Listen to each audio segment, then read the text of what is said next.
During the earlier days of UberZooU, Arceus Dark was that guy. Nothing could bully a bulky core like a Combine Taunt ArcDark, and Mono Dark Judgment was very good. You could even run Wisp in that set, or something like Fire Blast to prey on unsuspecting Magirnas. At one point, it was deserving of its S- tier on the viability rankings. But right now, it has tumbled to a B+ ranking on the viability rankings. But how? How did this previous terror fall so far? Especially after meta development happened that made everyone think that would completely make this bond broken. During Arceus Dark's prime, it was easily one of, if not the best Arceus form of the tier. The only Arceus form that could possibly top it was Arceus Poison. However, both played a different role. Arc Poison will focus on physical offense with E-Killer and Stab Gungshot, while Arc Dark would focus on special offense and dip into support move pool, with the infamous set of Combine, Judgment, Taunt, and Recover. This set was so good because there was no defensive check to answer it. But why was Arceus so good? This was because of the meta surrounding it, which was composed of defensive staples like Giratina and Magirna, as well as Moltres and Quagsire, who were taxed to deal with Zacian. Zacian warped everything around it.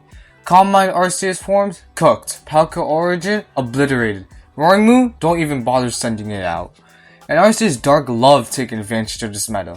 Not even Magirna was able to slow it down. And sometimes Magirna would run Zap Cannon just to try to answer it.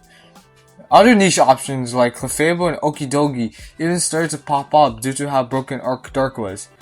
Although it is worth mentioning that substitute bulk up Okidogi ruins Giratina as well.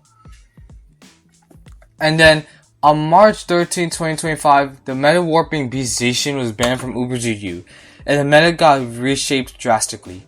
Hazards and hyper offense started to pop up more frequently. Since Arc Dark can't run boots, every hazard is a huge thorn in its side. Sticky Whip in particular is extremely bad for it, as speed drop means suddenly Arc Dark doesn't outspeed what it wants to. This isn't so bad for something like Arc Poison or Arc Electric, who commonly runs Extreme Spirit Dragon Dance to bypass the Sticky Whip drop, but for Arc Dark, who doesn't use either, it's really bad. And with hyper offense brings constant offensive pressure, something that doesn't allow common Arc Dark to get going and let out control. But that begs the question, why can't you just use Arc Dark on said hyper offense teams? Sure, a lot of teams would prefer the physical talents of Poison or Electric, but surely some need a sturdy Calm Minder.